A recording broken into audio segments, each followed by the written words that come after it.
کبھی کبھی ایک مذاق کسی کے لیے جان لیوا ثابت ہو سکتا ہے۔ جی ہاں، کبھی کبھی مذاق میں لگائی ہوئی شرط کسی فیملی کی ہستی کھیلتی زندگی کو اجاڑ کے ویران کر سکتا ہے۔ 4 دوستوں میں لگی ہوئی شرط جو ایک دوست کے لیے موت کا باعث ہے۔ جی صحیح سنا، میں ہوں حماد، آپ کو میرا سلام۔ اگر آپ چاہتے ہیں کہ آپ کی سٹوریز میرے چینل پر شیئر ہوں تو آپ مینشن کی ہوئی email ID, insta ID اور واٹس ایپ نمبر پر اپنی سٹوریز مجھے بھیج سکتے ہیں۔ بنا کسی ٹائم کو ضائع کیے آج کی سٹوری کو شروع کرتے ہیں۔ 4 دوست جن کی عمر 20 سے 22 سال تھی، ان کے بیچ ایک شرط لگی۔ وہ شرط ایک دوست کے لیے جان لیوا ثابت ہوئی۔ یہ ایک گاؤں کی کہانی ہے جہاں یہ 4 دوست بچپن سے ساتھ بڑے ہوئے، اور ان کے گاؤں میں ایک بہت کئی سالوں پرانی حویلی تھی جو بہت ٹائم سے ویران پڑی تھی۔ وہ کبھی آباد نہیں ہو پاتی تھی۔ بہت لوگوں نے کوشش کی اسے آباد کرنے کی، لیکن جو بھی وہاں جاتا وہ کچھ دن ہی وہاں رہ پاتا اور اسے خالی کر دیتا۔ اور اس کے بارے میں یہ مشہور تھا کہ یہاں پر لوگوں کے علاوہ، انسانوں کے علاوہ دوسری مخلوق رہتی ہیں، جس کی وجہ سے یہ حویلی کبھی آباد نہیں ہو پاتی ہے، نہ وہ اسے کبھی آباد ہونے دیتے ہیں۔ 4 دوستوں نے ایک دن یہ شرط لگائی کہ بھائی اس حویلی میں جا کے دیکھتے ہیں۔ اس میں سے ایک دوست ایسا تھا جس نے بولا کہ بھائی ایسا کچھ بھی نہیں ہے، یہ پراپرٹی کی ویلیو کو ڈی ویلیو کرنے کے لیے اس کے بارے میں یہ افواہیں پھیلائی جاتی ہے، اور کوئی ہے جو اسے آباد ہونے نہیں دینا چاہتا، لیکن ایسی کوئی مخلوق نہیں ہوتی، اور آبادیوں میں تو بالکل نہیں ہوتی۔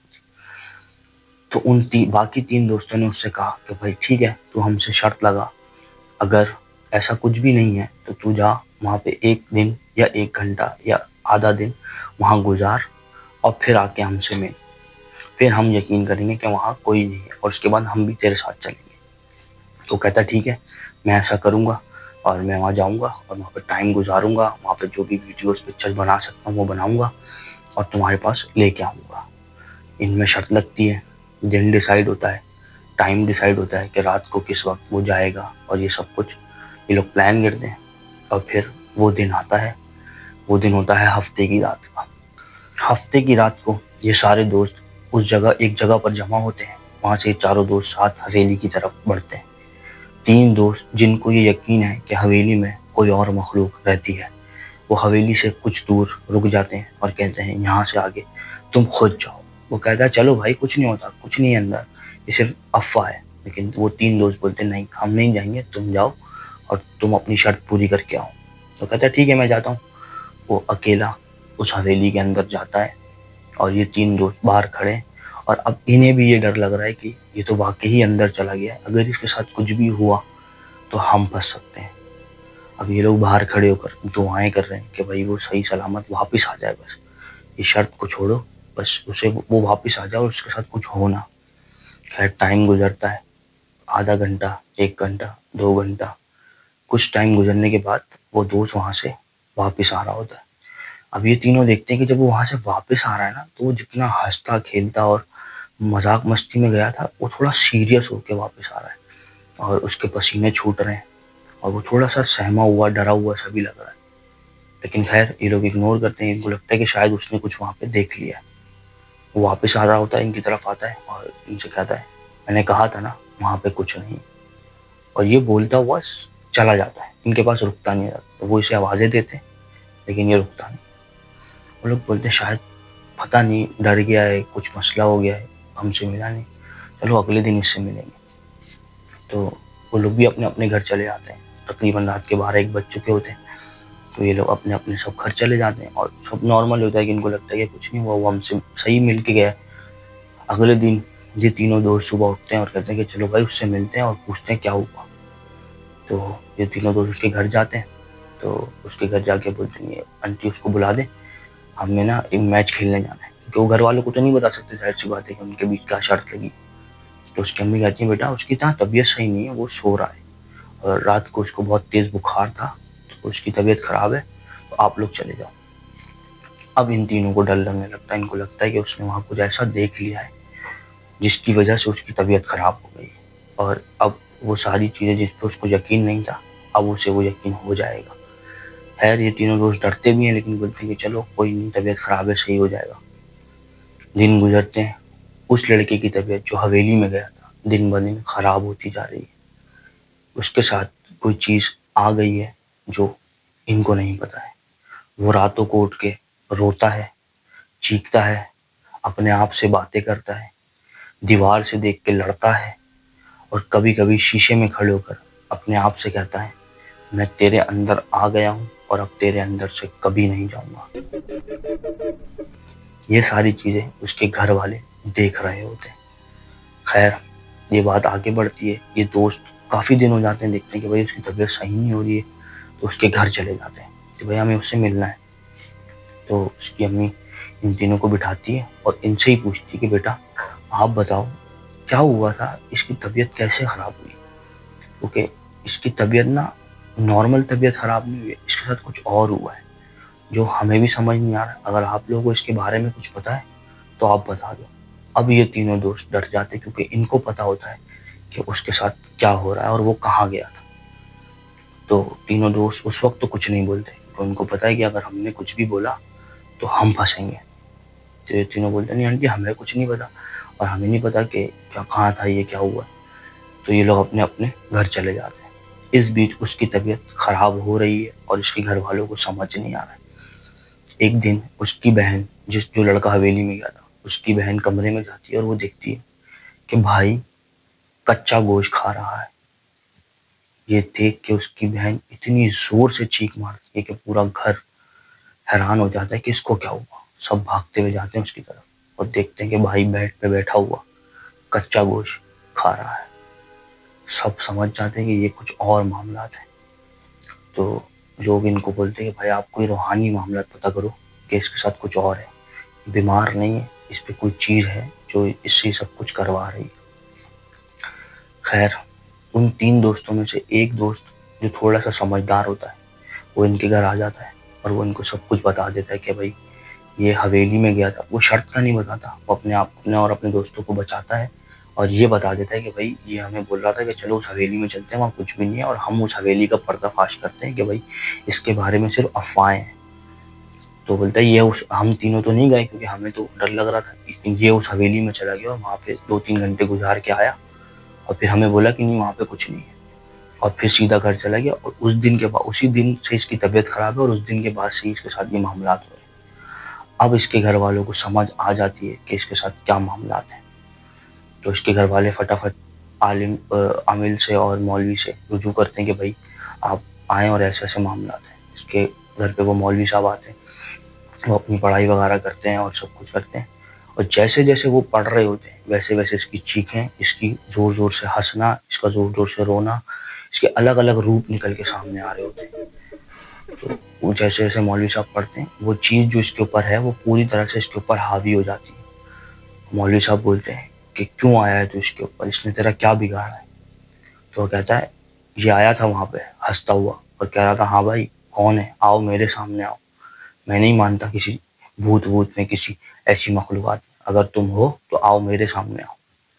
تو میں اب آ گیا ہوں اس کے سامنے اور اب اسے اپنے ساتھ اپنی دنیا میں لے جاؤں گا، میں اسے چھوڑوں گا تمہیں۔ اب مولوی صاحب پڑھتے ہیں، بہت پڑھتے ہیں، لیکن وہ چیخیں مار رہا ہے، سب کچھ کر رہا ہے، یہاں تک کہ وہ مولوی صاحب پہ حملہ بھی کرتا ہے۔ یہ مولوی صاحب اپنی پڑھائی کر رہے ہیں اور وہ کافی ساری چیزیں پڑھ کے پانی پہ دم کرتے ہیں اور وہ پانی اس کے اوپر پھینکتے ہیں اور وہ لڑکا بے ہوش ہو کے گر جاتا ہے۔ مولوی صاحب اس کے گھر والوں کو بولتے ہیں کہ بھائی یہ اس نے ان کو ناراض کر دیا ہے وہاں جا کے نا، اور اب یہ اس کے اوپر سے جانا بہت مشکل ہے کہ یہ اس کے اوپر سے جائیں گے۔ خیر میں آپ کو کچھ تعویذ، کچھ آیات وغیرہ دے رہا ہوں، وہ آپ پڑھتے رہیں، دم کا پانی اس کو پلاتے رہیں اور اس کو اکیلا مت چھوڑیے گا بس، اور باقی میں اپنی طرف سے جو ہو سکتا ہے وہ کرتا ہوں۔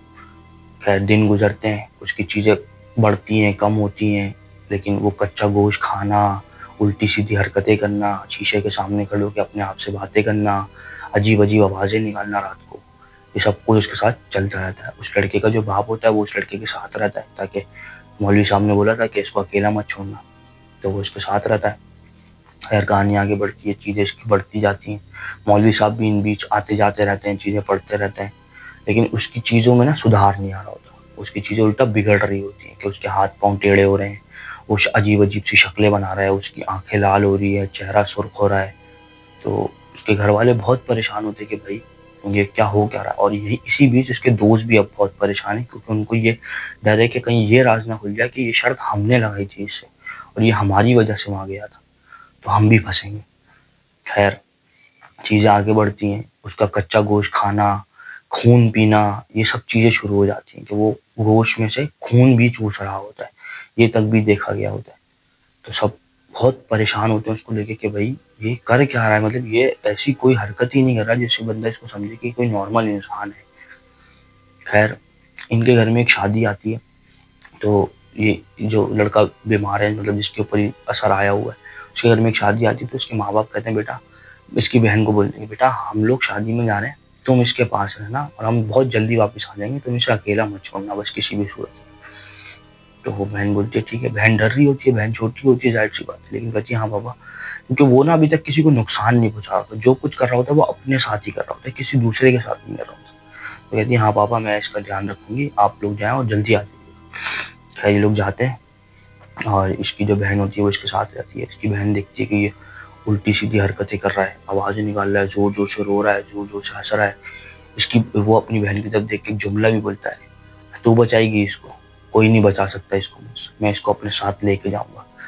خیر، تھوڑی سی دیر گزرتی ہے. اس کی بہن نا واش روم جاتی ہے. اس کی بہن واش روم جاتی ہے اور پیچھے سے نا اس کو شور کی آواز آنے لگتی ہے. وہ فٹافٹ واش روم سے باہر نکلتی ہے تو دیکھتی ہے کہ بھائی کمرے میں نہیں. وہ جلدی سے بھاگتی ہے کہ بھائی کہاں گیا، بھائی کو اکیلا نہیں چھوڑنا تھا. دیکھتی ہے بھائی جو ہے نا چھت پہ چلا گیا. اور وہ بھاگتی ہوئی چھت پہ جاتی ہے. چھت پہ جا کے دیکھتی ہے تو بھائی کے ہاتھ میں ایک چھری ہوتی ہے جو اس نے اپنے دل پہ لگائی ہوئی ہوتی ہے، مطلب ماری نہیں ہوتی ہے، ایسے رکھی ہوئی ہوتی ہے دل کے اوپر. اب وہ ڈر جاتی ہے کہ بھائی یہ اپنے ساتھ کچھ بھی کرے گا تو گھر والے مجھے بولیں گے کہ بھائی تم نے اس کو اکیلا کیوں چھوڑا. خیر، وہ اس کو آواز دیتی ہے بھائی بھائی، اس کے نام سے آواز دیتی ہے، لیکن وہ نہیں سن رہا ہوتا. وہ کہتا ہے کہ اس نے، وہ بھائی اس کا بولتا ہے، اس کے بولتا ہے میں اس کے ساتھ کچھ نہیں کرتا، لیکن یہ وہاں آیا، اسے وہاں آتا اور چلا جاتا، ہم اسے کچھ نہیں کہتے، لیکن اس نے ہمارا مذاق اڑایا، ہم پہ ہنسا. اب ہم اسے اپنی دنیا میں لے جا کے دکھائیں گے کہ ہم وہاں رہتے ہیں اور وہاں ہم کیا کیا کرتے ہیں. وہ چھرا وہ اپنے دل میں گھونپتا ہے، دل میں مارتا ہے اور اس چھت سے نیچے گر جاتا ہے. وہ بہن ڈر کے مارے، بہن کا تو برا حال ہو جاتا ہے، اس کے پسینے چھوٹنے لگ جاتے. وہ فٹافٹ اپنی امی ابو کو فون کرتی ہے اور بتاتی ہے کہ بھائی ایسے ایسے ہو گیا، آپ فٹافٹ آ جائیں. وہ گھر والے اس کے پہنچتے ہیں، اس کو ہاسپٹل لے جا چکے ہوتے ہیں. جب تک جو محلے والے ہوتے ہیں نا وہ سب اس کو ہاسپٹل لے جا چکے ہوتے ہیں. اور اس کے ماں باپ ڈائریکٹ ہاسپٹل پہنچتے ہیں. لیکن جب وہ ہاسپٹل پہنچتے ہیں تو ان کو ڈاکٹر سے سننے کو ملتا ہے کہ اب یہ اس دنیا میں نہیں رہا ہے، اور اس کی موت گرنے سے بھی نہیں ہوئی ہے، اس کی موت چھرا لگنے سے بھی نہیں ہوئی ہے. اس کی موت کیسے ہوئی ہے یہ ہمیں بھی سمجھ نہیں آ رہا، کیونکہ وہ چھرا اس کے دل کے قریب پہنچا لیکن دل میں نہیں لگا ہے، اور گرنے سے اس کی ہڈیاں ٹوٹی ہیں لیکن اس کو ایسی کوئی چوٹ نہیں آئی جس سے اس کی موت ہو جائے. تو اب اس کے گھر والے پریشان، اور وہ سمجھ جاتے ہیں کہ یہ کیا ہوا ہے. ان کو تو پتہ ہی ہوتا ہے کہ ان کے بیٹے کے ساتھ کیا معاملات چل رہے ہیں. اور یہ خبر ان تینوں دوستوں تک بھی پہنچتی ہے، اور ان کو بھی سن کے صدمہ لگتا ہے کہ ہمارے ایک چھوٹے سے مذاق میں ہمارے ایک دوست کی جان لے لی. یہ کہانی ان تینوں میں سے ہی کسی ایک دوست نے مجھے سنائی ہے، اور اس فیملی کی جیتی جاتی ایک ہستی کھیلتی زندگی ویران ہو گئی. تو کبھی کبھی ایک چھوٹا سا مذاق کسی کے لیے جان لیوا ثابت ہو سکتا ہے. امید کرتا ہوں آپ کو آج کی سٹوری پسند آئی ہوگی. ملتے ہیں کسی نئی سٹوری کے ساتھ، جب تک کے لیے مجھے دیجیے اجازت. اللہ حافظ.